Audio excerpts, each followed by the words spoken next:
Lahore defence میں تبلیغی جماعت چلی گئی، تبلیغی جماعت چلی گئی تو وہاں پر جا کر کے دروازے کھٹکھٹائے، باہر نکلا کرنل، اس کی آنکھیں سرخ ہو چکی ہے، کرنل صاحب نکلا اور بلوچ نے اس کو فوراً پہچان لیا، چور تھا، ڈاکو بلوچ تھا جو کہ تبلیغی جماعت میں انہوں نے کھٹکھٹایا، کرنل باہر نکلا، کون ہو؟ کہنے لگے تبلیغی جماعت۔ بھائی مسجد جماعت ہماری آئی ہے قریبی مسجد میں، بھائی اللہ راضی ہو جائے آپ 5 منٹ تشریف لائیں، ہم غریبوں کی بات سن لیں۔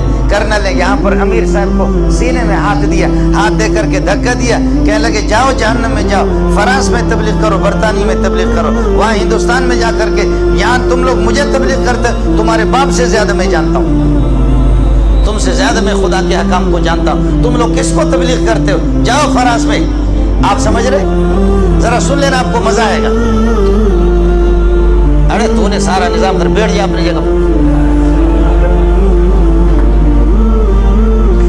کرنل صاحب نے یہاں پر سینے میں ہاتھ دے کر کے دھکا دیا امیر صاحب کو، کہنے لگے جاؤ جہنم میں، ادھر جا کر کے فرانس میں تبلیغ، مسلمانوں کو تبلیغ کرتے ہو، ہم تم سے زیادہ جانتے ہیں۔ آپ میری بات سمجھے؟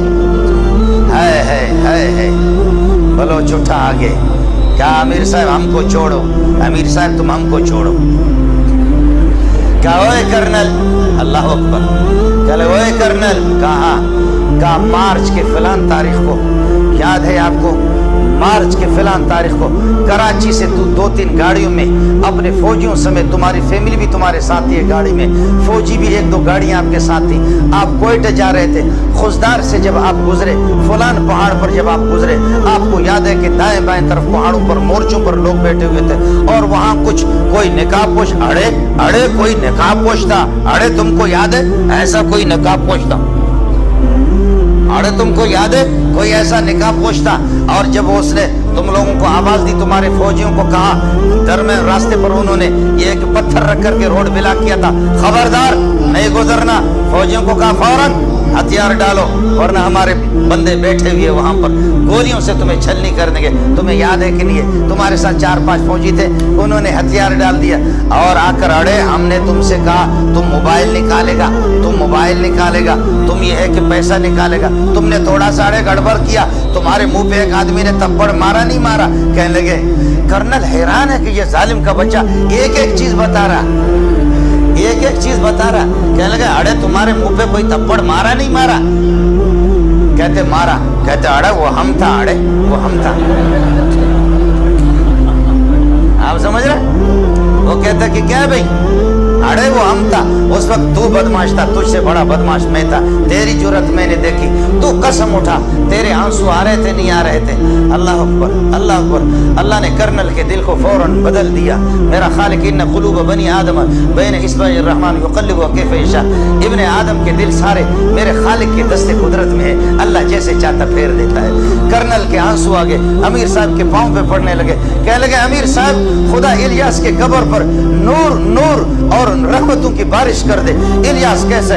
اس قسم کے بغیرت اور ایسے جانور بلوچوں کو بھی تم نے مسلمان بنا دیا، خدا الیاس پر رحم کرے۔ اس قسم کے ذلیل بلوچوں کو، اس قسم کے ڈاکوؤں کو تم نے، اللہ اکبر۔ کرنل نے کہا میں تم سے معافی مانگتا ہوں، تم سے وہ کرنل ٹھیک ہو گیا، لیکن کرنل چلتے چلتے ان کا دوست ہو گیا، دوست ہو کہنے لگے تمہاری بات واقعتاً ایسے جانور کو اس ظالم کے بچے نے میری بیوی کے سامنے میرے منہ پہ تھپڑ مارا، اس ظالم کے بچے نے ہمارے جیب پہ خالی کے 5 روپے بھی نہیں چھوڑے۔ قربان جاؤں الیاس کی قبر پہ، قربان جاؤں کہ ایسے لوگوں کو ہم لوگ فوجی لوگ قابو نہیں کر سکے۔ شاباش شاباش، ان کو تبلیغیوں نے ان کو کنٹرول کر لیا۔ پھر کرنل نے تھوڑی دیر کے بعد مذاق کیا، کہتے اے بلوچ کا بچہ، اڑے تمہارا باپ یہاں سے جائے گا، ابھی میں فوجیوں کو فون کرتا ہوں تم کو پکڑ کر کے تم کو الٹا لٹکائیں گے۔ تو کیا کہتے ہیں بلوچ کا؟ اڑے تم فوجی کو فون نہیں کرے گا، ہم تمہارا گلا دبائے گا۔